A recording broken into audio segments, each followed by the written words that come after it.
Trứng nào.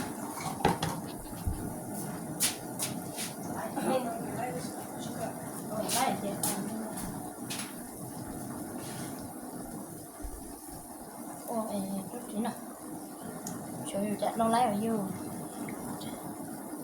Chặt chỉ nó xuống.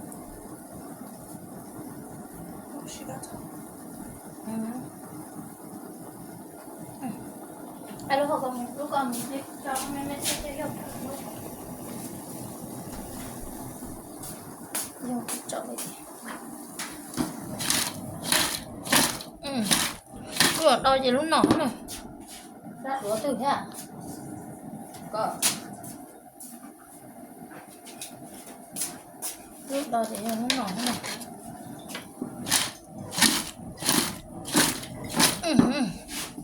Nọ hả?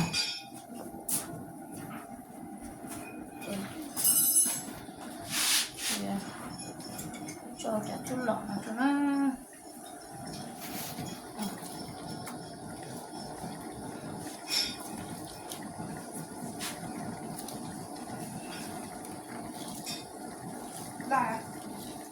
hả? Lá dẹp lốc này.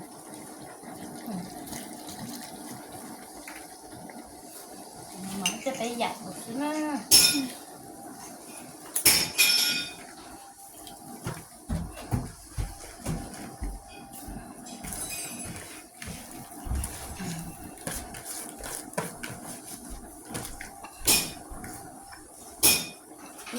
Một lô câu có chứ ở cũng chờ cái màu này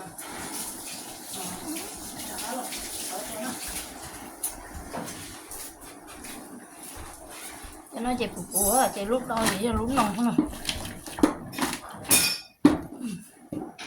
nồng của sợ lúc nồng của sẽ đỏ tỏ nè hết đây.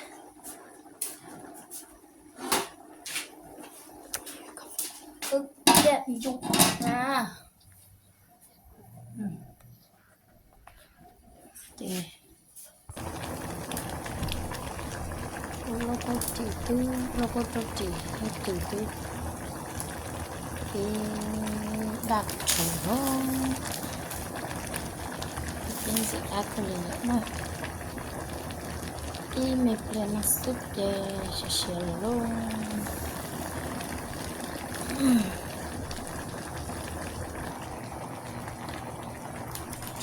thì được alo rồi chỉ lo lo nè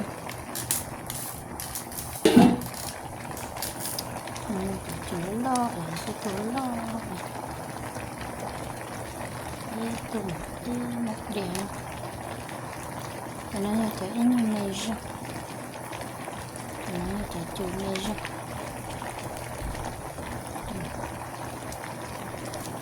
cái từ đó là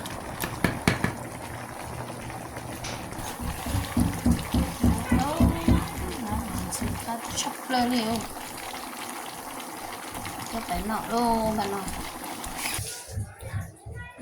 số ý là cô tốt đạt theo cho nó nằm rồi nó trừ tôi vào bỏ luôn. Why is this over here? Nó ăn quá.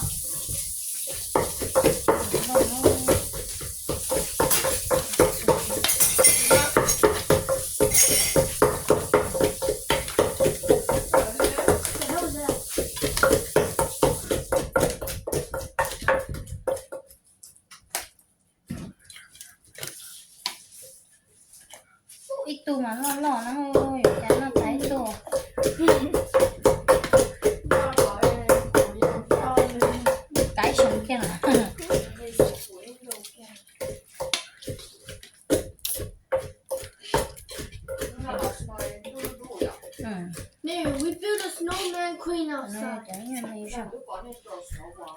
Yeah. It was, look at the snow. Snowman tree. I can't see the snowman tree. It was so big, I couldn't roll it up anymore. So then we just put it on the rest of the body. And the Shushan little kept trying to break it, so then we attacked the little. So the Shushan, since we came back and the Shushan went out there, and so the Shushan do it, because like, we worked hard on it. Alright, I'm gonna use turkey. I'm gonna take the biggest one. Like the igloo.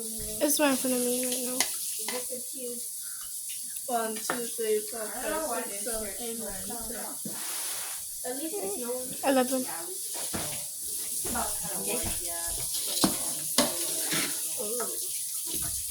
Yeah, I'll take the one. Which is my favorite season. But it's cool.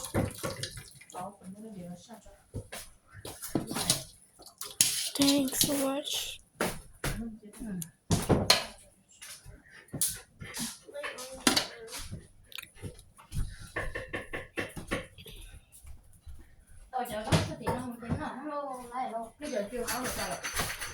Bây giờ chưa cắt hả? I got this. It tastes so spicy. Mommy didn't add any pepper. Nó lá chè chua. Ê, nó ngon.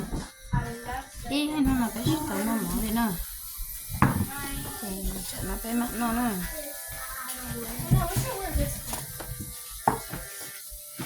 No, you're wearing that one. Yeah, you're gonna have to wear that one.